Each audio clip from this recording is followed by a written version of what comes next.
Yo, everybody. Welcome to Off Panel, a weekly interview podcast about all things comics brought to you by Sketch.com. I'm your host, David Harper, and this week's guest is the writer of Knights and Bolero over at Image Comics. It's Wyatt Kennedy. Thanks for coming on, Wyatt. Thank you for having me, man. I really appreciate it. So we are recording this on Wednesday, December 18th. You and I have both been going through a weird stretch. How's today, though? How you doing? I'm hanging in there. I mean, as I was telling you, I texted a friend and I was like, I don't know what Aztec god I pissed off this month, but they really have it out for me between like getting into a car accident, getting really sick, some like contractual litigation. And then I thought the worst of it was over. And then a book that I was doing at another publisher, they gave me a phone call where they were like, there's a 90% chance that this is going to be completely like scrapped and written off and, corporate consolidation because the industry is really rough right now across the board. So I'm like, cool. This is fine. Okay, so that's a hot mess. We both know that. Absolutely. How does that affect you from a writing standpoint? Like, do you just have to, I'm going to put on my blinders, I'm going to put on some music, maybe Bolero itself, and you're going to lock in? Or like, what is it like? I cried. I got off the phone call and then I went to take my dog out and I got a call from a friend, like out of the blue, and they were like, they just wanted to like catch up and everything. And I told them like what had like, it was a very close friend. And I just told them like immediately, like I just got off the phone. This thing that I've been working on for 2 years now is looking like it's just going to go in the bin. And it was a project that I was really, really excited about and a really difficult one too. I was just fucking devastated. And then I kind of got it out in like 5 minutes. And then I'm a kind of person, it drives my wife crazy. I'm the kind of person who like very actively doesn't like being sad. I mean, nobody likes to be sad, but like I don't like being sad. I don't like wallowing in like something that I cannot control. That's probably like a holdover from my previous life that influenced Bolero. But I just kind of was like, fuck this, and I'm just gonna get back to work, and started talking to an illustrator on a project that I'm doing right now, and then I started like trying to write like a Knights issue, and you get mixed results. That Knights issue, I started writing like the opening 5 pages, and I hated each one, and I was just kind of like Sisyphus rocking of just like no, this fucking sucks. Let's try again. And just doing it over and over. And then I realized like 2 hours has passed. And I was just kind of like, you know what? I'm okay. I'm okay to give myself the grace to just kind of be like, today fucking sucks. You're not going to be able to achieve much. The conversations that I have with other collaborators about stuff that we're doing is kind of like it's like a pretty nice salve because you get to talk to someone who you're both kind of like blowing smoke up your ass, like mutually, and just kind of being like, we're going to make something that's great. We're going to make something that's fucking cool. You get to live in that bubble for a second. And then, I go to bed and then I wake up and then I'm like, okay, I had that moment, back to work kind of a thing. I think that's a healthy way to do it. You find out you don't have it, you find things that can help you get through it, and then you're back in business. I have to say, I think this would probably surprise a lot of listeners because I seem like a generally cheerful person. I am generally a cheerful person. I brood. I'm like Batman. It's a disaster. And the funny thing is, it's always about the dumbest things. Like one time my wife and I were going to make bruschetta and I got the wrong bread. And like this was shortly after we started dating. And I was like, for the next hour, I just kept being like, I got the wrong bread. At one time for my wife, I tried cooking us like a really, really nice dinner. And I can't remember what meat it was, whether it was steak or chicken or something, but it had gone bad. It looked fine on the surface, but that smell when you're like, oh, you've worked in enough kitchens and you're like, that's bad. I was just like devastated. And it's that combination of like, it is brooding. It's just anger and sadness where you're like, this fucking thing, why did it not work out? And, meanwhile, my wife is on the sideline is like, it's chicken, like, it's okay. Like, we can figure something else out.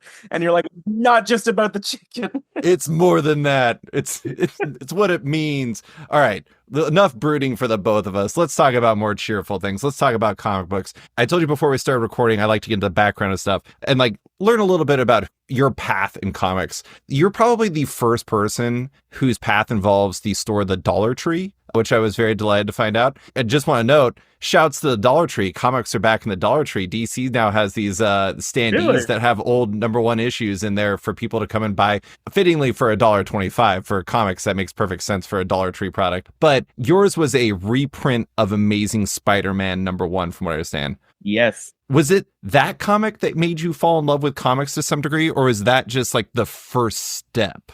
That's the first step. Everything kind of fell into place pretty quickly after that. I did not, I grew up I was born in New York City, left when I was like 4 years old, primarily grew up in Florida. And the town that I grew up in, it didn't have, I didn't grow up near a comic book store until I was maybe like 16 or something like that. Right. And so I didn't have any like real way of accessing that. And I was young enough that like the first Sam Raimi Spider-Man had come out. Yeah, I just loved Spider-Man as a kid. There's a photo in my mom's house of like me so excited of like me standing next to a guy in a Spider-Man suit at like Universal Studios, like anything that I could find, I was just obsessed with. And getting that issue. And and when you're a little kid, there's kind of like you can't articulate it, but you're like, this art's kind of antiquated and the writing is kind of weird, but you're like, fuck it, it's Spider-Man. Like I'm like 9 years old. I'm not gonna be a snob about Spider-Man. I don't even remember how I got it, but I would say I was in elementary school, and somehow I had gotten a hold of some issues from the Straczynski Romita run. And that I would say was like the formative, like, oh, okay, I love this. I can't articulate it entirely, but there was something about the way that it was written. It was like the very early stuff with Moreland, which I thought was like really, really cool and gothic. And I know it's one of those things that like a Legend of Zelda game, it's like both really controversial, but also deeply appraised at the same time, where I've met people who are like, I hate that run. I think it's awful. And then there's just as many people who look at it with the rose tinted glasses of like, yeah, but like that was mine and I love it. And I love it more than anything that's coming out right now. And for me, it just like really, really struck a chord. And then probably like Bone soon after. I mean, I was, I'm of the generation that, was able to get it like the Scholastic Book Fair. And, I read the first volume and I loved that. And I hadn't experienced anything like that. And then, it was kind of like in and out. It was kind of an accessibility thing. So it's like, if I found something like, I think I got the first volume of like Full Metal Alchemist when I was like 12 or something like that. So just like sequential art was always kind of like amorphously around me, but it was just never easily accessible. Not until I was like, I think, yeah, not until like I was like 13. I moved to a different part of Florida, and my mom and I, we were furniture shopping, and the place that we were looking at, there was a comic book store like right next to it, and the first Iron Man movie had like just come out. And my mom was like, do you want to go in there? And that was like my first time ever in a comic book store. And that was like, when Fraction was writing Iron Man and Bendis was writing everything. Yeah.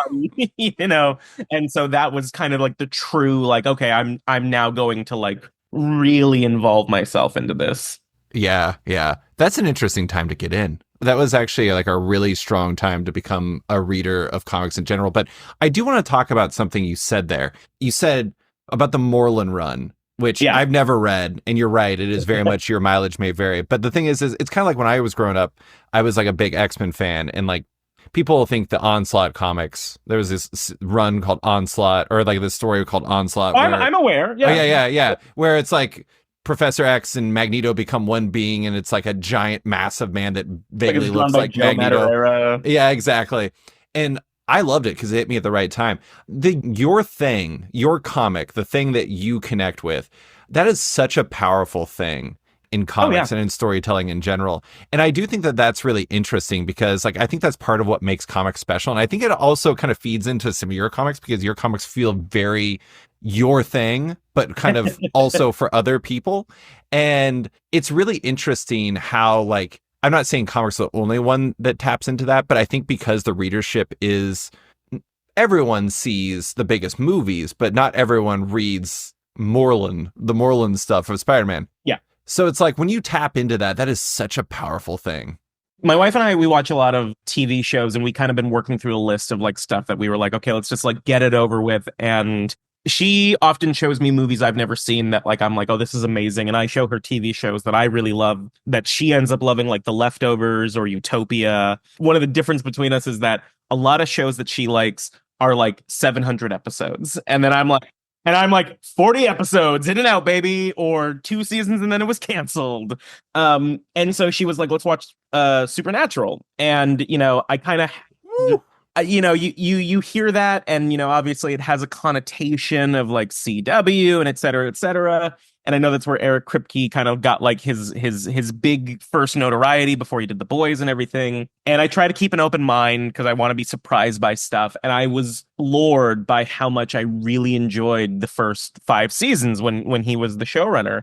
And we got to season 6, and it drives my wife nuts as well that like I kind of like to put my ear to like communities and kind of be like, what do I need to anticipate? And I had friends who'd watch the show and they were like, get ready for some bumpy roads ahead, my friend. Yeah. And my wife was like, I don't like that you do that. Like it sets a preconceived notion. And then we started watching it and she was like, we got to see like midway through season 7 and we were like, oh, this is bumpy. This is rough. We could not even have conversations about the episodes that we watched. And, there's 15 seasons. And I was like, look, seasons 1 through 5 were so special to me and how good they were that I wouldn't have even like thought like, oh, this is a CW show. Like, not that that's like a barometer, but it's like if you told me like, oh, this was like a TNT show or something like that, I'd be like, yeah, that has the writing quality of something of that caliber. Big finger there.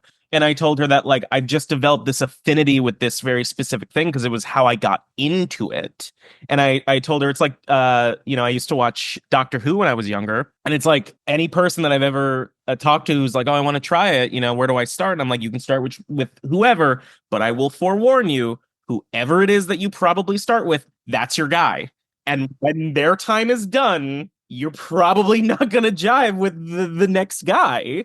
And it's a level of specificity that I love in storytelling where like something can really like dig into you because then, you feel like you're a part of this kind of secret club where it's like, for you, you're like, everyone can be like Days of Future Past or, the runs that are so known in pop culture and have gotten adaptations and have, they're mainstays, the same way that it's like with Spider-Man, it's like you could do The Night Gwen Stacy Died or, the Juggernaut storylines or, any of that stuff. And we're both kind of sitting in our camps, like record store snobs and kind of being like, yeah, but that's like, that's like the White Album. You got to listen to like some of the, some of the B-sides, some of the underground stuff, it's as I get older, I tell people that I'm less interested in super tight, streamlined, exceptional storytelling than I am like, I just want something interesting. Yeah. Like really give me something that I'm like, I haven't seen this before. I don't know if like the execution is 100% there, but I'm going to keep thinking about it. I do want to say, I mean, this kind of ties into what you're talking about to some degree. So I looked through both of your bios on Nights, and then also when I was going through interviews, I came up with quite the list of interests/influences. I'm going to run them down really quick. The drum and bass anime aesthetic of the late 90s programming block Toonami. Yes. Damon Albarn of Blur and Gorillaz fame, for those who don't know. Actor and musician Donald Glover. I presume the Sam Raimi film Spider-Man 2 rather than the video game. Yes. Okay. The work of writer and director Shane Black. There was some other stuff in there. Wait, hold on. Oh, yeah, Phil Lord was named as one of your heroes along with Hayao Miyazaki. Yes. That is a very fascinating list and something that I feel like actually kind of genuinely adds up to you as a writer. I'm not saying that if you just jam all that stuff together, you get Nights, but it's like, I could see the DNA there. How much of your, I do think it's interesting though, like none of those are comics. How much of your comic influences in terms of you as a storyteller aren't comic influences at all, but things that just fit you and help create your mentality as a storyteller? 90%. I feel like a social pariah if I'm talking to people who are very like heavily consumed by comics, because I would say, around the time of the New 52 and Marvel Now, I was graduating high school.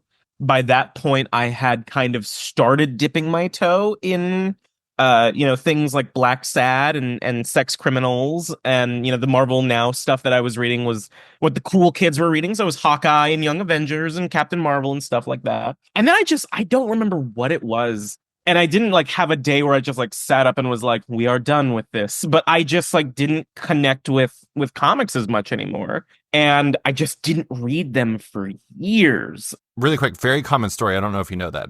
I believe it. I believe it. And I don't even remember. I don't think there was like a specific gateway that got me back into them necessarily, but when the opportunity to work on them kind of comes to you, I think a lot about like one of my favorite directors is Barry Jenkins, and I think about this thing he said on the Hollywood Reporter Roundtable, where when he was in film school, he knew a lot of people that were like they wanted to be like Chris Nolan knockoffs or Tarantino knockoffs, and it's kind of that Xerox of a Xerox of influences that a lot of people fall into, and that he was like, well, I don't want to do that. I want to do something that's a bit more unexpected and something that feels more to me. And for him, it was like foreign films and Wong Kar-wai. And when I started to get into comics, I was like, I don't want, I don't have any attached sentimentality to Watchmen. I don't have any, fondness, like an overt, like reverence for things like The Dark Knight Returns. I love that book, but I wasn't like, oh, here I go. And like everything I love about comic books, I'm going to throw into this. I was kind of like, this is just a canvas for me to experiment and to like, fuck around and figure out what your language is and what your style is. And, I think, with Bolero being my first thing ever, I stand by that if you read that book, like especially issue to issue, you can see me in real time figuring out how the fuck to do this. Oh yeah, yeah. I mean, we were talking before we started recording about how like people are always like, how the hell did you do this? You just started working at Image. There is the flip side to that, which is you started working at Image where you're just like, I don't know what I'm doing. Everyone's finding that out in real time. Yeah. The grace that I feel like I've felt with people who really dig my stuff is really, really nice, because I think with comics, and I don't mean to lump it into a general, but I think with readers, there is a kind of like everything comes from the comic factory. It is not necessarily the byproduct of humans and people and experimentation or insecurities. And, people who are aware that, like, for example, Knights is my first ongoing. It was not planned as an ongoing. And, when I pitched it, it was like 8 issues. It was like all hyper contained, almost like one-off slice of life stuff with like interconnecting kind of moments and beats. And then I had lunch with Eric Stevenson, who's very wonderfully hands-on with my projects and kind of shepherding them. Like, he rejected Bolero in the beginning because he didn't feel that there was a strong enough emotional core. And then I think when I found that and I brought it back to him, and that was maybe like, oh God, that was like years in between. He was like, cool, let's do this. And with Knights, when I asked him at the end of like us getting like coffee or something, I was like, do you have any notes? And he was succinctly, he just said, make it an ongoing. And I was like, okay, sure, and I had never done it. I didn't know what really went into it. And so, you read even just like the first like 4 5 issues. Like, my wife and I were literally talking about it last night, because my wife Alana, she's the editor of the book. You can see me really, really figuring it out by season's end. Right. And especially like figuring out like, okay, if you're going to do this and you're going to do this for like years, this is a 3-4+ year investment that you're doing on this big grand story. You got to plan this shit out, man, And so by the time that I was really done with season 1, which I finished writing issue 12 like months ago, I sat down and I was like, okay, that was like a fun trial run. Now let's actually see what happens when we plan this out and where we're gonna go, and let you go back to like the stuff you've done before and go, okay, what is the most interesting stuff that you can get fun beats out of or emotional pathos, and let's figure out how to weave it in. Like my wife is a big fan of Berserk, and she got me to start reading Berserk. And that's another book where it's like you read the first arc of it and it is messy and edgy and not its full form self. And then in the next arc, which is like the extended flashback golden age, it's kind of weird that it kind of is like a soft reset of the entire thing. And it's him slowing down and being like, okay, I threw you into it. I didn't give you a whole lot of context. I was figuring it out. Let me give you some context now. For some people, I'm like, you can almost just skip the first arc entirely and just start Yeah. there, and it really feels like where the story begins. And I don't think that's the same with Knights. I'm not saying that like the first two trades completely superfluous. Started trade 3, but like I definitely took this more, I like not like more seriously, but I wanted to be more efficient, Sure. and I think for some people they'll feel that. Some people probably might not even notice. They'll just be like, yeah, this is another fun, whatever Knights issue. But, some people, because I had the misfortune and the mental weakness of being like, I'll read some reviews every now and again, like user reviews. Oh, that hurt. And now, a quick word from one of our sponsors. 2025 is starting off with a bang over on Zoop. January is filled with launches from Rodney Barnes, rapper Exhibit with artist Jonathan Wayshak, author Jenny Wood, The Pedestrians Joey Esposito, Zen the Intergalactic Ninjas Steve Stern, and more. There's still time to support campaigns from Riley Brown, Alex Segura, and Michael Marisi as well. Plenty more campaigns are coming soon to Zoop from the legendary Joe Quesada, Adriana Mello, Monster Forge Productions, and more that are yet to be announced. Zoop would like to thank all the creators who have recently submitted projects and urge all creators to submit your project to Zoop. Click the Submit Your Project link at zoop.gg as they are providing services to even more creators than ever before. And now, back to the show. We are kind of getting into Knights. I do want to get back into some other stuff here in a little bit. But before we move forward, let me just set the stage for listeners that don't know what Knights is. Knights is your Image comic series with artist Luigi Formisano, colorist Francesco Segala, color assist by Gloria Martinelli, lettering by Maria Letizia Mirabella, edits by Alana Fox, and designed by Erica Schnatz. The overarching idea for it is, as the write-up on Image's site says, it's 2003, supernatural creatures casually exist amongst humans, and America is made up of 31 states. Vince Okonma has lost his parents, moved in with his secret mercenary cousin, his video game making roommate, and befriends the greatest vampire who's ever lived. And that's just the first 20 pages. A new vision of urban gothic adventure starts here. Welcome to Florida. Youth is wasted on the young. So, it was one of my favorite comics of the year. I just did that in an episode. I heard. Thank you. The funny thing is, this isn't even specifically a question about Knights. It's just kind of about your mentality as a storyteller. When I was first kind of preparing for this, I sent myself one email and I literally just said 2 words: no rules. I think the thing that's interesting about Knights when I read it is it doesn't feel like other comics, and it kind of feels like, for better or worse. And I don't think this is a bad thing. Rules, in another word, is structure. It's structure for people to build comics from. But the thing that I think is interesting about Knights and your work in general is it doesn't really feel like either A, you know the rules, or B, you care about them. Do you have general thoughts on rules? Are you just an anarchist when it comes to comic rules? All the time. So for me, again, generationally, I don't hold any, Ill will. I don't hold any ill will, and I don't have anything against comics that are very dense and very tight and very structured in a way. And I love a lot of them. There's plenty of stuff on my bookshelf that I'm like, that could only be done through the density and the discipline of like, this is exactly what I'm going to do with this. But there's a quote that I think about a lot from a writer who I will not say because I do not want to give the impression that this is a negative. They were doing a book at Marvel around 2012, 2013. And in the press interview for it, at the height of like Avengers and Age of Ultron and all that stuff, they said that Marvel movies cost at a cap of like $200 million. And that budgetary limitation by making this live action, we don't experience that in comics. We can do anything. There is no budget for us. A very common statement. And it is a super common statement. And I was, I'm a teenager and I read that and I'm like, hell fucking yeah, dude. And I, get it. And then I'm like, okay, well, this is more of the same.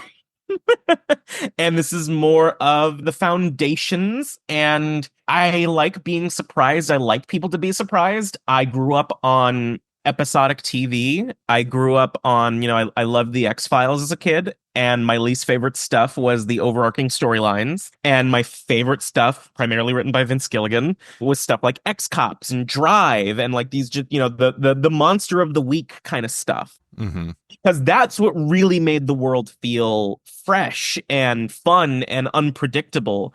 And I feel like a lot of storytelling has kind of lost that. Everything is going for the, it's a 10-hour, movie. Yeah. Or in a lot of cases, we see a lot of miniseries in comics in general appear. And even the ones that are very quite good, my mindset is always kind of like, why didn't you just make this a graphic novel? Issue to issue, when I did a signing for issue number 1, I had people to my face tell me that they were like, oh, I love this. I'm probably going to wait for the trade to come out. And I was like, hey, I hear you. More power to that. I'm going to try and personalize the experiences, and that things that are going to be in single issues, like what we did with like the merch club and like, Alana's video game reviews, those are just going to be in the single issues. You'll get different things in the trade, with whatever experience you wanna have this. And it's that like spontaneity that like I get really excited making.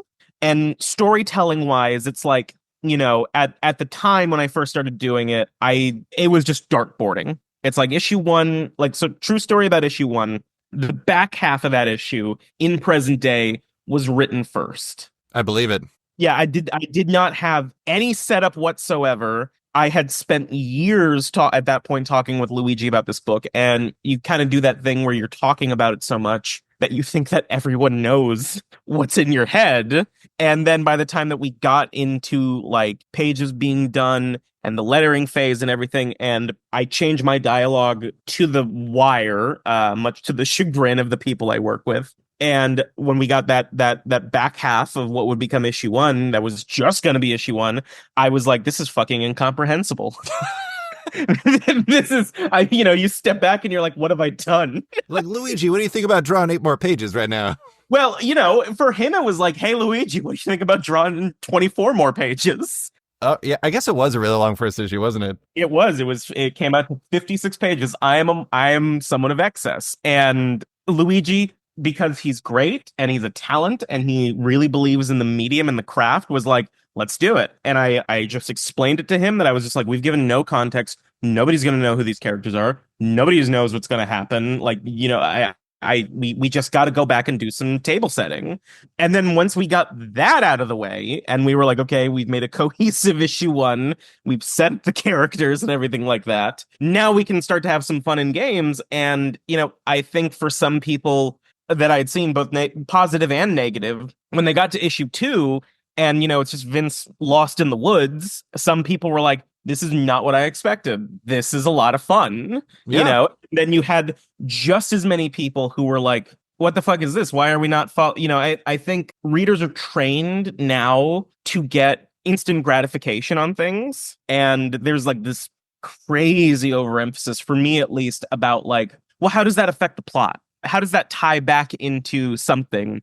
And there's a YouTube video I saw that was a review of Knights that I thought was so funny. I could not even be offended by it. And it starts off with this like very clearly like either late teen, early 20, like snarky, like, so Knights is a comic I definitely read.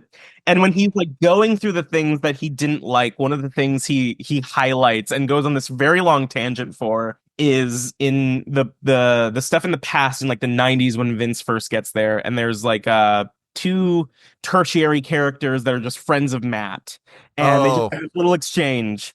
And my mentality with that is just like, I want this to feel like a real world, when you're young and you're meeting someone new, and then they run into their friends, and you're just kind of sitting there and you're seeing this kind of like bouncing interaction, and you kind of don't have anything to add, you're just kind of sitting there, and it makes the world feel real.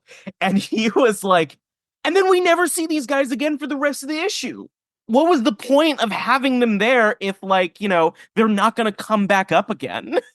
And I was like, it's an ongoing. For the first 6 months of the book existing, many people thought it was a miniseries. That's amazing. It was marketed as an ongoing. Like nobody, like there's nothing to lead you to believe this is just going to be Cap. But everyone was just like, oh man, like how is this going to tie back into this? And I'm like, wait. I think that that is partially created by the current market in the way that things are, where everything is a miniseries. Yes. And it's interesting how that has shifted reader expectations. Actually, this connects to it in a very vague way, but at the same time, I feel like it's meaningful. I read this article on The Ringer not that long ago, and it was talking about the rise of basically articles and videos that explain the endings of movies. I read that same. The one with Sam Esmail. Oh yeah, Yeah. whereas it's a great article, and it's Yeah. fascinating to get their perspective on like how filmmakers feel about their stories being explained. And Sam Esmail is like, I made this movie so people could feel confused. I'm like, I don't want people to like understand what's happening here. Yes. Yeah. Yeah. It is interesting how it feels like, so here's a good example. So I'm very strange. Chip Zdarsky, who does Public Domain amongst a great many other things, he has mentioned to me that like clearly like I'm like the person who is really into the silent sections of Public Domain. I like these parts that have literally no dialogue, that for a lot of people are just like, this is a waste of space. Yes. I don't mean this as a burn on any comics or myself. I like the things that are typically considered wastes of space.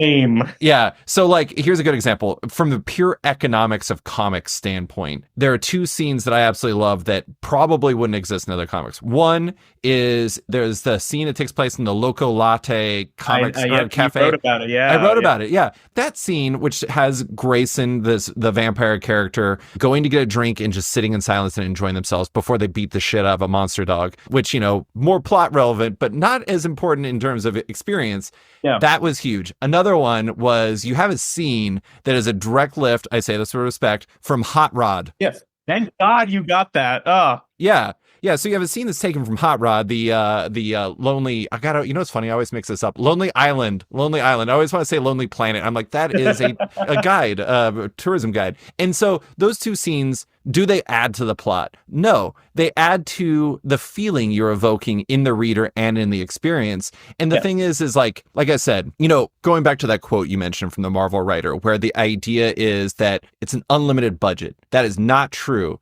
The economics of comics are space.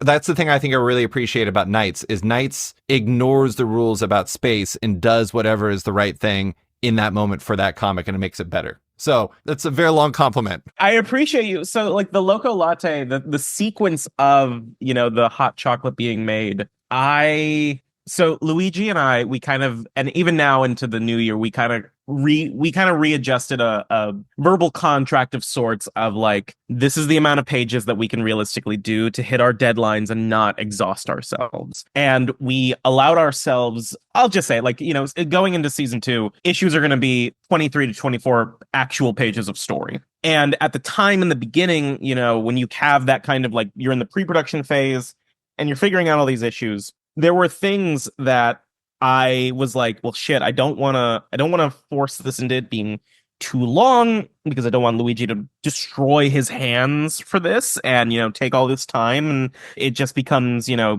a whole thing. And when we got to issue 3, and I'd written that sequence into the script, and I was like, that, I want that. Like, that was one of the first things I envisioned for that issue. I wanted to keep it. I was like, I'm not gonna, you know, balk at it or anything. When we're getting into the actual illustration phase, we were kind of like, you know, let's see how the issue goes without it. And then we both got to the end of it and we were like, this doesn't work without it. Like, there's just something that it's just not right, you know?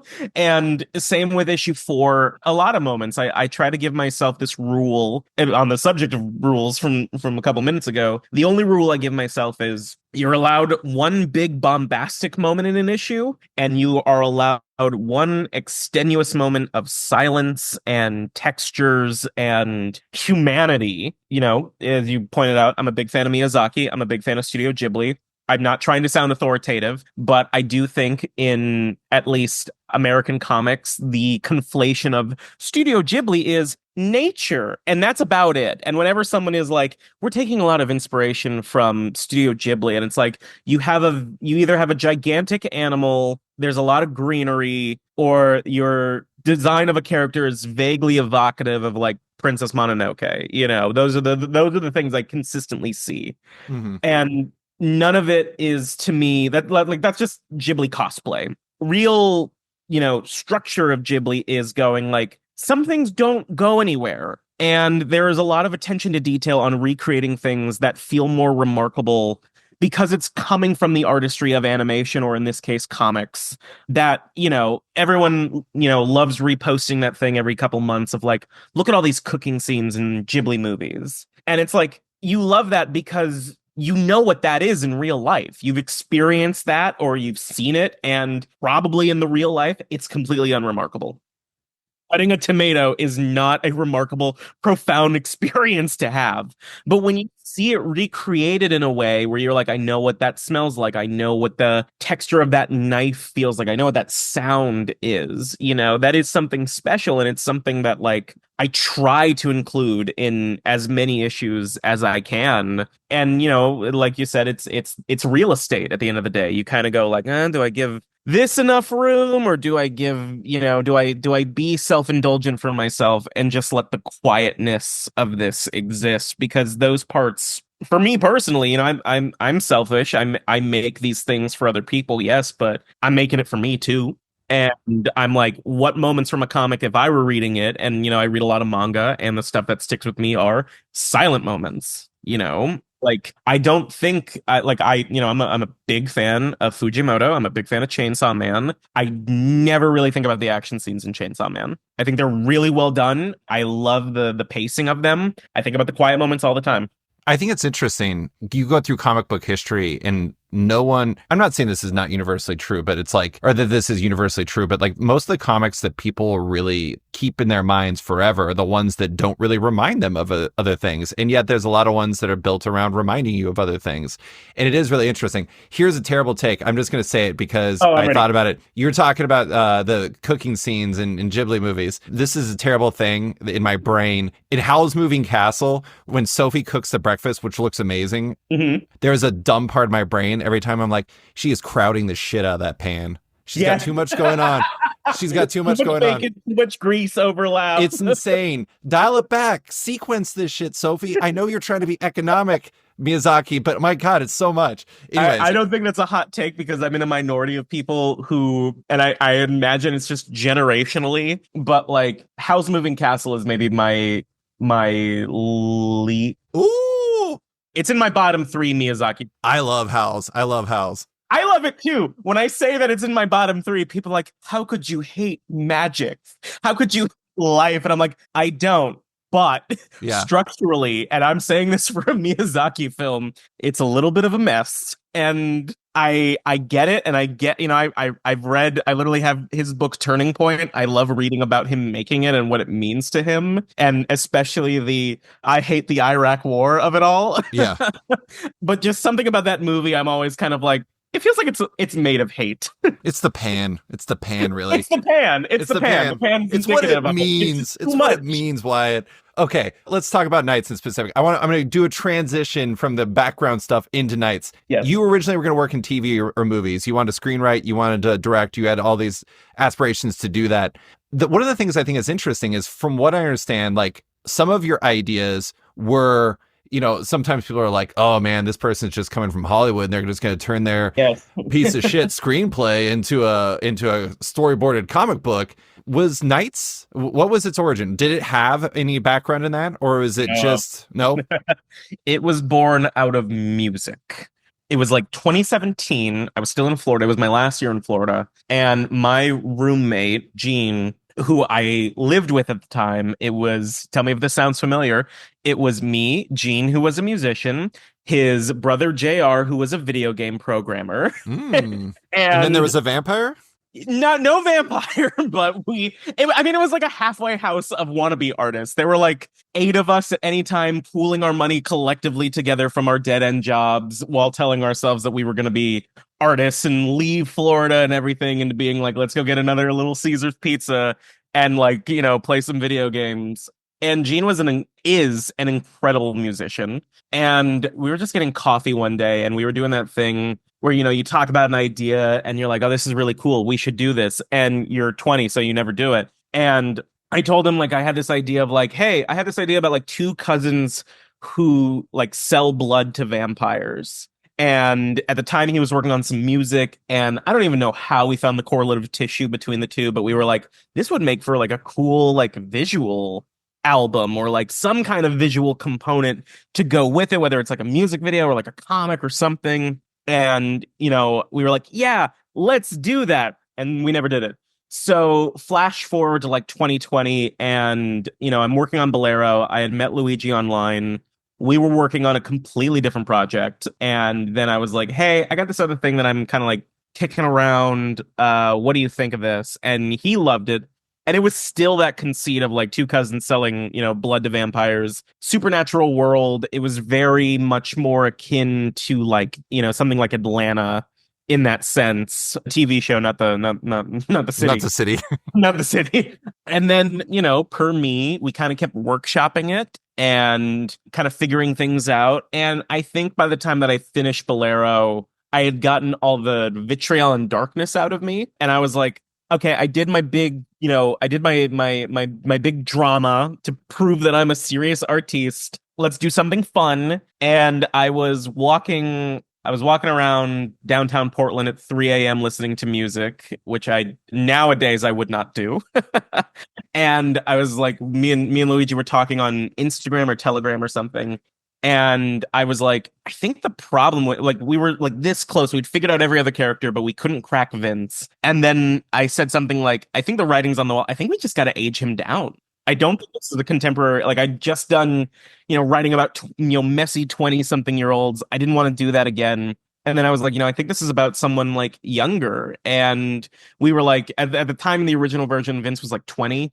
And then I was like, what if we make him like 19? And he's like, yeah. And then there's a pause in the conversation. And we're like, what about 18? And then Luigi just goes, dude, just say what you want to say. I was like, can we just make him like 16, 17? He was like, there we go. Yes, this is what this needs to be. And then we just kind of went from there. And we had a kind of operating mindset that may or may not be ironic eventually, that we were like, there is no way this could be translated into a movie or a TV show without the budget being like fucking infinity.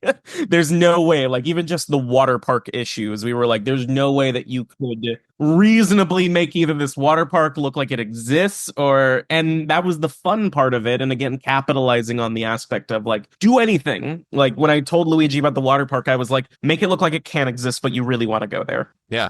You know, like a Loco Latte. I was like, you know, I was just looking at like an art book that had some like train stuff in it, and I was like, that'd be a cozy place for like a coffee shop. And it doesn't exist, but I have people tell me that they're like, I wish that place existed, you know. And when we really were just like, we're embracing that this is going to be a comic, you know, it made it. It's just easier to think of it that way. I think the direction of it, like the literal, like if you're talking about like directing a movie or a TV show, I think the direction, especially going into this new season, is a lot more cinematic. It is a lot more patient, I think. I think Luigi and I, we're trying to discipline ourselves because season 1 especially has that kind of like, we're throwing everything. We're just do everything. Who knows how long we're going to be able to do this. Just like do whatever. But now that we're in the kind of clear of like, okay, we're going to be doing this for a while now, we can kind of dial some things back that I think will allow the big, like, this is an impossible thing to make in a movie or TV show. It'll make that more special because now I think people are going to be acclimated. You know, you do 12 issues of this and you've seen some crazy shit. You're kind of like, okay, well, do you try to keep one-upping your crazy shit or do you like slow down and like allow yourself to like breathe a little bit and then make that stuff feel special again? Yeah. And I don't think we can do that any other way. And now, a quick word from one of our sponsors. Then, Cruel Universe hurtled you to the brink of oblivion. And soon, Cruel Kingdom throws wide the gateway to a new age of fatal fantasy. Oni Press is proud to unveil a spellbinding new chapter in the distinguished lineage of EC history with Cruel Kingdom #1, EC's first ever dark fantasy anthology conjuring tales of magic, myth, and murder from forbidden realms long before our own into comic shops everywhere on January 8th. Behold the bloody and barbarous age of wizards, knights, and dragons as reimagined in the immutable EC manner as enchanting writers Chris Condon, Al Ewing, Greg Pak, and Ben H. Winters couple their forces with Iron Rot artists Charlie Adler, Kano, Leo Max, and Andrea Muti to forge a terrifying new vision of death, life, and adventure once upon a time. Cruel Kingdom #1 on sale January 8th from Oni Press and EC Comics. And now, back to the show. I do think that you do have a race against yourself to some degree because I like how you had it's not a callback to the water park, but it's a callback to the energy of the water park in the 12th issue where they go to, I don't remember the name of it, Generic road theme park. generic road and theme park. It is very much, you're just like, anything goes in this book. It is pretty wild. Also, I do want to say a quick aside. This is not a spoiler for issue number 12 that anyone would really care about, but there is a thing that does not survive in it, and you know what it is. It's shown in a very quick sequence. I've mentioned it already. It's Loco Latte. That makes me very sad. I don't even know if a lot of people even noticed that, but I was just like, not Loco Latte. That was very deliberate. I mean, we can talk about it, or we can, whatever. I don't want to go into it. It doesn't come out until January. It's more so about like where I'm at now writing things. Sure. Mentally and tonally especially. And it's very like, flagellation motion for a lot of creators and stuff when they're like getting into a new arc or like a new season of a TV show or a sequel and being like, this is the dark one, like this is like where things get really like fucking, and most of that I think is just like a predestined, like, well, everyone just assumes when you do the next one, you go dark. And sometimes it works, sometimes it doesn't. This one is fully informed by just how I feel about things right now in the world. And specifically that like I wanted to make this book as an escape for a lot of people, and deliberately like avoided aspects that a lot of people ask me like, hey, how come you never address this or this or this or this? And I'm using this as an example, and not to say that it's going to be something addressed in the book, but like conceptually, people have asked me like, why is prejudice not really a thing in this book? Like you don't see people discriminating against vampires or ghosts or et cetera, et cetera. And I was like, well, I think that's dumb, being, if you read this and your takeaway is like, man, being a black person is just like being a werewolf. I'm like, that is insane and irresponsible and like ridiculous. But on a broader scale, like really pulling out, my mindset is, and I'm kind of also talking about comics as well in these next chapters with Knights, is just kind of like, it's such a beautiful thing to live in a world filled with amazing art and people and cultures and ideas and the exchange of information and empathy. And we just love to destroy that shit. We love to tear it apart. And I think some people might be off-put by this kind of next, it's a changing in ways, but I think it goes with the philosophy of Knights overall to me, which is just like, you want this place to exist, but like, how much are you willing to put into making the world you live in right now like that place? Right. I don't want to get into it because Yes. issue 12 is, I did this entire write-up for my Sketched Awards that was basically complimenting the book for how lived in it feels and how it feels like just this place. Is oversimplification of a place you love to be. And while there are big overarching plots, it's not the point. No. And issue 12 is where a lot of that comes to roost. And it's very fascinating writing that and then reading that. And I was just like, oh, damn. Well, that's 2025, so I can move on. But I do want to ask. So at San Diego, I ran into you and Luigi completely randomly. I talked to you. And I remember being like, Wyatt, I'm sorry, but I just want to say, Luigi, you are the absolute best. And I was just like, that is not to say you were bad, Wyatt, but that is to say that I think Luigi is like... I wasn't even offended. I loved that you felt the need. Like, you said it, and then you were like, wait a minute. And then you had to clarify, and I was like, I'm not offended. I think he's great. I literally just met you like 5 minutes previous, and I'm like, I want to very specifically compliment you. Not you. But anyways, I am curious, like, how did you and Luigi meet up? Did you just find him on Instagram is what you said? Just Instagram. Neither of us can remember exactly the details of it. I think it was when I started making Bolero and I started to meet other people in comics, especially in Portland. The kind of like consistent advice I was given was better start working on your next thing now. Like, better have that ready to go, because as soon as you're done with this, they're going to want more out of you. So start thinking about it. And so while I'm in the middle of like the very early days of Bolero and I'm thinking about like, okay, what do I want to do next? When you are an outsider in comics, not to turn into a Bolero tangent, but like before I met Luana and I discovered her work. Luana Vecchio, the artist of Bolero. Yes. Luana Vecchio, she's great.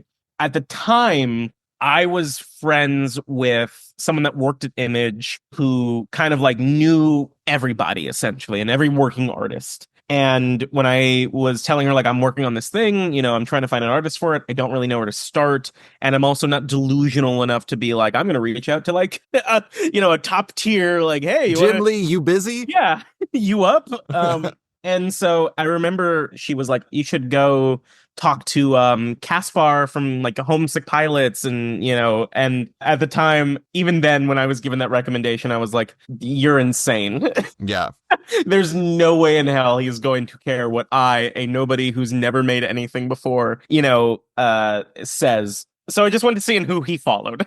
Mhm. And so then I found Luana, and then I was like, oh, that's great. And then I can't remember. I think it was just that thing when you follow a bunch of different people and, they're all Italian illustrators.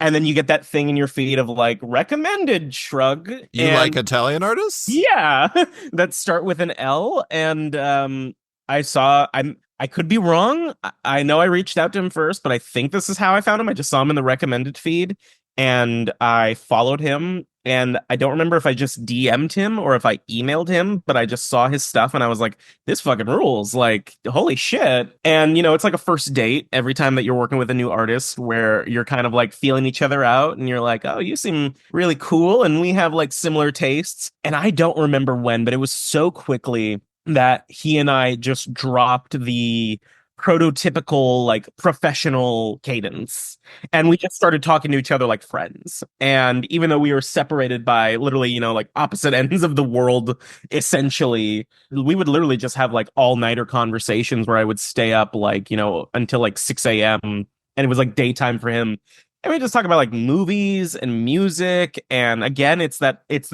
thing that you need when you're making anything, of just like someone blowing smoke up your ass and it's mutual, and you're just like, oh, let's make this thing, oh, that would fucking rule, let's do that, yeah, let's fucking do that. And he's my best friend now and I love him like so much. And I as you put it, he's coming for that throne. Yeah. Did he bring Francesco on? I don't remember. I think maybe. So finding a colorist was a nightmare experience. You got a good one. I mean, honestly, one of the best. Francesco rules. The book would not be, a lot of what the book is would not be that way without him. I mean, I looked at stuff he's doing for 13 right now, and it's just fucking gorgeous, especially since we're kind of like changing up the palettes. But when we got him on, and it really started to feel like, okay, we're finding our footing. We had a nightmare experience prior with a different colorist that was just like, ugh. But just like everything fell together like just so easily. And both of those guys are just like, I mean, Francesco does like 6 books, 6, 7, 8 books at the same time. I don't know how, he keeps his head on jumping from like thing to thing and still delivering like such consistently great work. I think you've helped with that, by the way. I believe I've heard that he's gotten jobs because of Knights. So, that would be wonderful if that's the case. I mean, he's great. I mean, everyone I work with is the best. Obviously it's me and Luigi's baby, so it's like, he'd be a fucking liar if he was this far into things and actually felt opposite. But like, when Francesco or Letizia, tell me that like, this is my favorite thing I work on, even when things get rough during production or we're like crunched up against deadlines and they're like, this is my favorite book I'm doing right now. It means the world, considering that they are also working on books that are like, like with what Francesco does, like, he's working on New Gods and Dawn Runner and like, all of these, big things that it's like hearing that like this little kind of like pseudo obscure indie title is like his favorite thing, and it shows. It 100% shows in the work. Well, and also I think colors really define the book in a way that they don't necessarily on a lot of books. But okay, I got to go through some other things. There is one topic that I find to be really fascinating. So the thing about Knights is fundamentally it has a completely different structure of the world than any other story like it does. I mean, the opening line from the first issue says, Florida is owned by Spain. America consists of 31 states. Vampire ghosts and other supernatural creatures are common and benign. The internet is infantile and irrelevant. And the thing that's interesting about that is there's two things about it. One, the world is completely different. Two, you never act like it is. And I think that that is the interesting part. Yes. A criticism I've gotten repeatedly for the book. It shouldn't, I mean, if you live day-to-day life and stuff's weird, you're just like, well, I guess stuff's weird. I just, what else am I supposed to do? I just live my life. That's what I always thought, but no, people are like, why would you bring, like, even my wife sometimes is like, you gotta understand from some people and their expectations, you throw that as page one, people are going to build an anticipation in their head that all of that is like hyper crucial. And I'm like, I didn't think so. It's set up. That's all it is. It's just like establishing the environment. But anyways, that's not the point. People's reaction is not the point. Why is that what you wanted to root this story in? Again, my worldview at the time was very different. I was really inspired by Tintin, which for some people they think it's a weird pull, but I'm fascinated by Hergé as an author and a person, and he's a very complicated person. But something even through like him dealing with the Gestapo and World War II and everything was this idea that he really wanted of like Tintin is a world where World War II didn't happen, and it's baked into the minutia of the story in ways that you'd probably not even notice, whether it's like a vehicle that didn't exist until it was World War II, but it was specifically used as like a car for the Nazis, or a weapon that was only used, by the Nazis, or, just all these little things. And it's like, well, what if that stuff never happened? And it's not necessarily like this shining world where nothing bad ever happens, but it's like, what if you got to recontextualize that and also really lean into the escapist element of like, you're okay. Like, this is like the fun stuff, but also, it's loose enough, at least for me, to be like, okay, if I want to like change something up, for example, in issue 2, the first arc is kind of a globetrotter. And the consistent thing of like, well, we haven't seen this and we don't, blah blah blah blah blah. And it's like, okay, fine, you want to see it, you're gonna see it, but you're gonna see it in an organic way. Like you said, there is no reason, with the whole 31 states thing, which is a number I absolutely pulled out of my ass because I liked how it sounded. It's with Bolero, it's like, oh, you get like 53 like jumps into parallel universes, and people were like, what's the significance of that? And I was like, I liked how that number sounded. Sometimes the curtains are blue. Really quick, just because I've only thought about it now, does Alaska exist? Is it one of the 31 states? Do you know the 31 states? I don't know the 31 states. Good. That would actually be a lot of fun for me to decide which ones there are.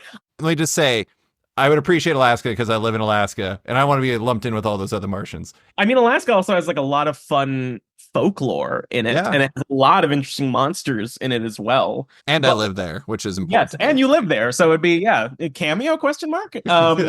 It's honestly not an unrealistic expectation. I love putting like people I know into stuff. So for example, like the Spain thing, that is a deliberate construction. That was something that I wanted from the get-go because I was like, Florida was, owned by Spain, and there are a lot of like interesting things that you can do with that as well. And also architecturally, when I was designing, Santa Pedro with Luigi, the first thing I told him was, here's all the neighborhoods and the school I went to in Florida. Because Santa Pedro just means St. Pete. I'm from St. Petersburg, Florida. It's just that. And so I would give him like, here's this stuff. And then we'd be like, okay, we could make a book that looks like just regular Florida. Or hear me out, we could do something really cool and like, pull from like, here's this old Spanish architecture. Here's like, some like Scottish architecture. And let's just like blend it together. Like, let's just make something that is like, if you really like hold it open and you like pick it apart and you're like, oh, that's from this, or like that's from this, or that's from this, that's really cool. But like, we just wanted to make it feel so specific out of that. And again, kind of like what you said with the rule stuff is like, getting rid of the internet, I don't have to rely on like, how do characters find information? They can find it organically. You can reference stuff like a library. You can have more tactile stuff. You don't have to have characters, using a cell phone all Right. the time. You're kind of putting limitations on yourself, but you're allowing yourself to find more creative ways to explore things out of those limitations. And when you have something as vague as like America's own, only has like 31 states, now it's like, well, cool. If I want to like do something that does have a more like researched, in-depth, well, this is what would happen if this state was not owned by America and it was still under then I can do it. And whether or not it's like significant to the plot or it's like, say like fucking Arkansas was owned by Paris and then they get to Paris and it's like, welcome to Arkansas and everyone just speaks French. That would It's be like, amazing. it's like fun, the mentality, a lot of it is just like fun. What's Yeah. fun and weird? Well, and also it's like a lot of this stuff you can answer if it's necessary to answer. It's like, here's the thing. So there's been discussion about characters moving to California. Technically, we do not know that California is one of the 31 states. Exactly. It could be anything. It could be owned by Alaska. We don't even Exactly. know. Yep. Alaska's a country. Whatever. Anyways, I do want to ask about one of your rules, though, because a patron, Linus Lee, who loves Knights, asked a question that could lead to a very dark place. So thank you for putting this upon me, Linus. Oh. If you suddenly and unexpectedly became a ghost like Matt, and in the comic, ghosts are people who have died and have unfinished business and stick around, I believe, for 25 years as a maximum, what would your unfinished business be? Oh, God. Would it be finishing Supernatural? Maybe. God, this feels like that Keanu Reeves, Stephen Colbert interview of like what happens when people die. It's like the people who love them will miss them very much. If I died like before my wife and I didn't get the chance to like really express, and that's not necessarily a verbal thing, it's not even like just a purely gestural thing, but if I was unable to express how much I love her, that would be something that would keep me alive. And it would, trying to figure out like, what is that? Like existentially, like, what is it to express love to someone on such a profound level? I think that would probably be a big part of my unfinished business. I'm a very regretful person. There's a lot of things that I regret in life. It would probably be like communicating or not communicating with certain people in my life and in my family. I think that would probably be a big part of it as well. I turned 30 this past year, and that's not that old, I know, to a lot of people. But like, I didn't realize that next year I will have been doing comics for 5 years. And that feels like that all came in the blink of an eye. And I'm not having a quarter life crisis of like, I haven't done this or I haven't done this. But like, I'm like, shit, I haven't had the chance to experience a lot of things that I really want to with people that I love. Mm-hmm. And I would like to prioritize that more next year and to kind of like romanticize life the way that I'm trying to extrapolate in my books. And, like I kind of said earlier, that's something I want people to get out of it as well. It's not like a live every day like it's your last kind of thing, but it's like life is really beautiful and like people are really beautiful and, experience the art that you've been telling yourself that like, oh, I'll get into it. Like, just do it, listen to the music that you want to listen to, have the relationships you want to, like really fight for your happiness. Yeah. Because I think as time goes on, it's like, you don't realize how much more in control you are than you aren't, Not to make light out of a very beautiful answer, but with your wife, I assume that you would just make the chicken right this time. I would make the chicken so fucking right. I was gonna bread it and everything, and like when you have that slimy texture to it, it's the fucking worst. It's also, awful. better safe than sorry on that type of thing too. You don't want to like Yes. poison yourselves. But okay, just a couple more questions.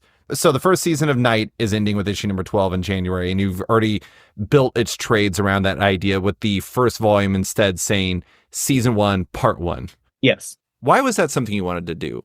I like, to the chagrin of other people in comics, and I don't think they hate it, I think they just don't understand it. I think packaging is really cool. I really like, I'm not necessarily what you would call a materialist, but I think there is an art form to the way that you present things. And there's something eye-catching. And I think a part of it is probably like the Donald Glover fan in me, where like, his last album, he kept marketing as like, it's the soundtrack to a movie.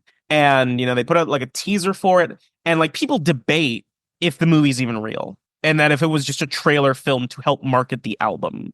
And in his head, as he's explained it, he's like, people can now experience this album, and even without the ability to see a movie that may or may not exist, they can extrapolate their own thoughts and their imagination into what a song means. Like, maybe what scene is this playing in, or like, what is this purpose for it? And at the time, I think outside of like, I think like Marvel used to do those hard covers that was like Spider-Man season 1 or like X-Men season 1, and I I remember checking those out when I was younger, but I don't think those probably really caught on the way that maybe they were hoping to. But like, I just thought there was something about the ring of it. There was like a promise of like, no, we're gonna keep doing this. We want you to be invested, and that probably for like clarity purposes for people who aren't comic readers and they want to know where to start on some things, there is still a nebulousness of like, I'm confused, I don't know fully where, I don't know. It was just like clarity. It's cool, it's unexpected, and nobody else is doing it. I see in press releases now, and I'm not saying that like I'm the only one that did it prior, but like I see in press releases now that some people are marketing arcs of their books as seasons. Yeah. And I think that's cool, definitely. But it just felt like, I don't know. I never wanted people to confuse it as like, oh, this is obviously being made to be turned into a TV show, because like I said, that was not the ideal. But that it felt like it didn't have a disposability that sometimes I think people have with comics. Having the first 12 issues be a season tells you that they're of a piece. And then when you get into the next 12, they're of a piece. And like, they're kind of like you're talking about, it's going to have a different feel. It's going to have a different mentality that goes into it. And I think that it's like, if it was just volume 2, 1, 2, 3, 4, that wouldn't have the same weight and signification to that. But we promised before we started recording that we're going to talk about an interesting part of the experience of making comics, which is the experience of making comics. How big of a surprise was it when you were first putting together an Image comic with Bolero? Were you just like, I know that part can sneak up on people. Was it stunning how much work it was? Yeah, I mean, okay, so how the sausage is made aspect, and I'm pretty certain people know this by now. You have to have 3 issues ready before there's an announcement or solicitation. You need like the hardest proof of concept, like this is real, this is ready to go, you know. And Bolero, considering that that series was 5 issues, and you know, each issue was like, you know, 64 pages or something like that, you know, when you have that amount of time and a promise of like, you've got to make this many before like anything happens, you're kind of in this comfortable groove of like, and you know, at the time when I was making it, nobody had ever heard of me. I did not have the anticipation of how are readers going to feel about this, how are critics going to feel about it. That was all imaginary. So I was just doing it for me. By the time Nights rolls around, every issue is like, when you get to the deadlines, it is the most exhausting day of your life. It is, and I work with people who are primarily in Europe. Almost everyone is in Europe.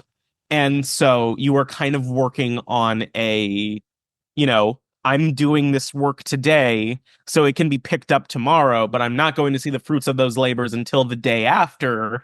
And if something needs to be changed, you know, God help you if the time zones, you know, overlap in the proper way, so you can be like, this was incorrectly done, or You need a different file type, whatever. yeah, exactly. And it's tiring. It's really, really tiring. I mean, I have felt the weight of this physically on me. I know Luigi has as well. When he finished issue 12, he like had like the worst fever of his life, is what he told me. And I know that that is because of, you know, it's the same with that mangaka don't live for a very long time. Right. When you're doing this for so long, you know, you neglect your health. It's hard to juggle other projects. I'm putting together another series right now, and I'm taking everything I've learned from doing this, and that includes like, you know, I want it to be an ongoing. It won't go as long as Nights, but it will be more than 12 issues. But I'm trying to write the entire first half of the series completely after outlining it, and you know, getting upwards of like 6 or 7 issues done, like lettered, spell checked, colored, everything perfect, because by the time that things take off, you know, you can't stop and you can't slow down. And me personally, I don't want to experience like, it's not that it's crunch, but it is just like you know, It's deadlines. It's just deadlines. You got to get them done, and I don't want to go through the experience of like pushing up against them and not feeling like I've got everything in order. It's just a control thing. Yeah. The last question I have for you is, I mean, you just kind of talked about it. You have things you're coming up with. You've Yeah. tackled a couple titles at Image at this point. You've even done some work for Marvel and their Infinity Comics. You've done work for other publishers as well. We know you're cooking up other things. Where would you like to go from here in comics? Like, do you think your experiences so far have changed what you want to do in this space, or do you think you're still kind of figuring things out? It's funny, for a really long time, when I was doing Bolero right before night started, I told myself I had like 4 stories in me maximum. Like I hadn't thought that far ahead. And then it's like at the beginning of this year, the thing that I'd like to do as my next ongoing came to me in January. And then in February, I had this other idea that I'm talking to an artist on. And then even before that, I had another project for an OGN that we're working on. And then suddenly I found myself being like, oh, I'm doing a lot. And one of those projects, and whether or not, it comes out soon later, I would prefer to be again in control of the release date. One of these things I do definitively want to be my last comic. I'm not of the Tarantino mindset of like you get worse as you get older, have a clean 10. But I know that this is a very specific canvas that I'm playing in. There are other things that I want to do across different mediums, whether it's like TV or movies or video games or music. And I want to be able to do those things and fully commit myself to them. My manager over at Untitled, Sean, he's amazing. But every couple months we have a conversation where he's like, I want you to do television. Can you start thinking about a pilot? And I often tell him, I don't know if I have the time to think about that, in between like doing all of these other things that are overlapping. And I want to do those things, but I need the time. And right now I don't have the time. And if I'm going to be doing comics, I want to make the best comics that I can make. I don't want to be inundated with thinking about like, oh, I got to turn in this draft for this TV pilot to try and have conversations and XYZ and XYZ. I'm just making the comic. And that's the most important thing to me. That being said, I've had a great time at Marvel for the 2 times they've had me. The Infinity experience was great. The X-Men Pride special was great. I'm really honored that they asked me to do both of those things and to, be able to be, the child in me being like, wow, you wrote Rogue and Gambit. That's kind of crazy, and it was published and it's in a big, thick, like event thing, is really cool. I'm not going to be vague and like be like, there are a couple characters I'd like to write. Like I would love, my 2 white whale things are, I really want to write Nightcrawler. Mm-hmm. I've had a Nightcrawler take for a really, really long time that a lot of people I know love, and I want to do that. And I want to write Jonah Hex for DC. I really, really want to write Jonah Hex. And, I have no idea if I am on their radar. I have no idea how that would ever happen. It's kind of one of those things of like, I'm going to throw it into the ether. And if something comes up, that would be really, really cool. And I would like to be surprised by the trajectory of things. But I know that this will have an ending. I know what I want to say, especially with this idea that I have that I'm working on right now as kind of like my swan song. And a lot of it is about working in comics without saying that it's about comics. And it's not an indictment. It's not like so I met at San Diego Comic-Con, I met Axel Alonso at a party that I was invited to, and he was great and very energetic. And he was in charge of Marvel during the time that I was reading it. I had a couple minutes of his time, and I just asked him some questions about like being in the industry and maintaining the freshness and maintaining your enthusiasm. And his answers were really like gracious and really kind. And I walked away, and my wife was standing nearby where she was just like eating, and she overheard him say, "Smart kid, great kid. This industry is going to chew him up and spit him out." Oh no. Oh no. But he didn't mean it. He did not mean it in a derogatory sense, according to my wife. He Yeah. just meant it as a like, and I texted a friend of mine who worked with Axel, and in a kind of like, like this was said about me. That's hilarious. And he just wrote back, he's got a point. And I was like, what, you really think that this thing is gonna break me? And he said it broke Jack Kirby. Yeah. Yeah. And I was like, well, shit. I get, and I'm just here for the ride. I'm not here for a long time, but I'm here for a good time. you have your final project, but do you have the end in sight? I would like the end in sight to be within, I mean, that's the tricky part. In a perfect world, I would say within, if I had all my ducks in a row and everything that I had planned to get out came out at the exact time I could coordinate it, I would say 3 more years. Mm-hmm. And in comics time, that goes by like that. I don't know if it'll be 3 years. I don't know if it'll be 5 or even like 8. I would prefer it to be within that time frame. Yeah, you'll find out.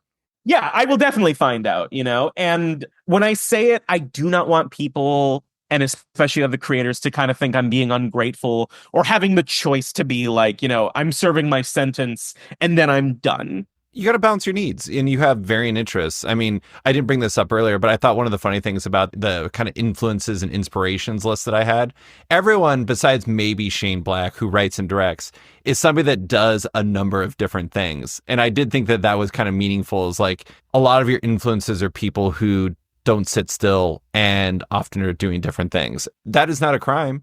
I can't judge you. I will tell you this. I don't have it scheduled, and I don't even know if it'll ever be scheduled. Who knows? I have the final guest of my podcast booked. Wow. Yeah. 2 people, I think, in the world know who that person is. And that person told me that they will come on my show for my last episode, and that is it. I can't believe you got the ghost of Stan Lee. It's unbelievable, right? Well, you know what? I know his agent. So, but I mean, that's the thing, though, is like, it's not wrong to have a plan, and it's not wrong to let that plan shift if certain things happen. And I think that's a healthy perspective.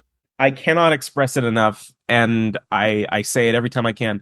I love being an Image. I love how they've treated me. I love how they support me. I love how they support my voice. I love everything that Eric Stevenson has done for me. I love, Kat and Jim and Dan and, everyone that really has made an impact on my life. And in the beginning, when I first pitched Bolero to Eric, and I had my cover letter, I told them specifically that like Image is an institution. And if I'm going to be a part of it, I'm going to bring my best self and my best work.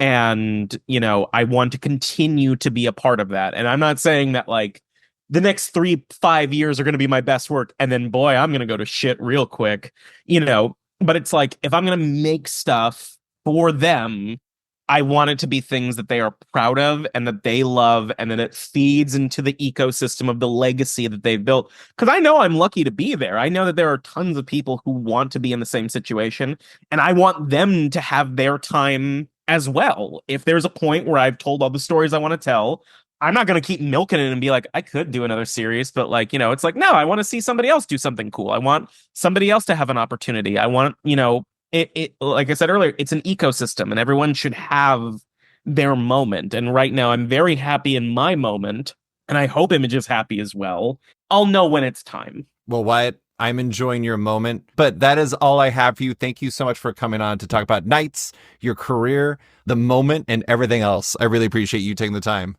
Yeah, thank you. Thank you for proselytizing the book. Your words mean the world to me and my team. So thank you so much.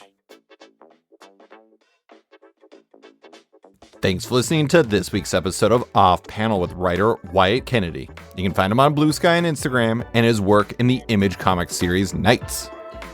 As per usual, big thanks to Deanna Chapman for editing this week's episode. Love Off Panel, want to support it? Subscribe to the podcast on Apple Podcasts or Spotify today and give the show a rating or review while you're at it, but 5 stars only. You can also support the show by backing it on Patreon. Find the show at patreon.com/offpanel, and when you back it on there, you get early access to each week's podcast as well as weekly content and more. Want even more? Subscribe to my subscription comic site Sketch at sketch.com for long-form articles, interviews, and the rest of the site's content. You can find Off Panel and Sketch on social media by following on Blue Sky and Instagram, or following me on Blue Sky and Instagram. Big thanks to all my existing patrons, including Whisper, Chris Robinson, Brian, David Byrne, Milton Lawson, David Wilson, Joe, Benjamin Wilkins, Chris Hacker, John Neesmith, John Auerbach, Dustin Weaver, Ninja Assassin Love Story webcomic, Brandon Heyman, Aiden Hammond, Faith Aaron Hicks, Ben Rowe, Cameron Brown, Jonathan Breen, Charlie Stickney, Tom Drennan, Jeremy Thomas Burke, Jared Schwab, Scott Dunn, Chip Mosher, Seth Pomeroy, James McEwen, Andrew Lehman, Christina Merkler, Scott Place, Travis Gibb, Darcy Van Polges, Tom Evans, Reed Beeman, Kelly Sudaconic, Max Wood, Jeremy Lambert, Brian Holt, Near Levy, Jason Hussick, Kieran Gillen, Allen, Jonathan Kent Uratam, Henry Johnson, Django Boren, James Tynan IV, Chris Langford, Jason Wood, Tom Peachy, Ben Domstead, Rom V, Nick Walker, Patrick Coyle, Isaac Oren, Klaus Vandeven, Submit Industries, Jack Mulqueen, Carl Kerschel, Robert Masella, Elza Chartier, Luke Nakashochi, Dr. Luke, Scott Hazelwood, Canadian by Proxy, Bradley Rader, Carl Troy, Brandon Pills, Patrick Brower, Declan Shelby, Dan Garino, Adam Freeman, Ben Wild, Brian Klein Q, Liana Kangas, Nick Bennett, Susanna Polo, Reed Hinkley Barnes, Mario Tiambang, Andrew Carita, Stephen Hole, Philip Myra, Chris Pachalo, Torin Grunbeck, Buzz Bubbles, Christopher Todd, Transmitter Down, Waltz Comics and Books, Akil Wilson, Alex Dimitriopoulos, Terry Dodson, Wesley Giff, Sean Kirkham, Julio Anta, Brett A. Schmidt, Jason Goodmanson, Paul Reinwan, Bita Yala Akil, Philip Seavey, Al Ewing, David Kelly, Jason Assey, Adam Bogert, Matthew Taylor, Nick Patera, Jacob Sorelli, Ford Gilmore, David Baraldi, Nicole, Bjorn Basin, John Hendrick, Ian Maxfield, Cliff Chang, Colin McMahon, Adam Highfield, Fiona Staples, Mark Abnett, Michael Shirley, Tom Barnett, Jim Demonakos, Norbert, Nick Lowe, James Kaplan, and Mission Comics and Art in San Francisco. You guys are all the best. Quick thanks to Wolfpack for letting me use their song Outro as the show's opening theme, and to Upright T-Rex Music, who wrote and performed Off Panel's outro and ad music just for the show. I'll put their music on Spotify because it's completely delightful. Thanks for listening, and tune in next week for another episode.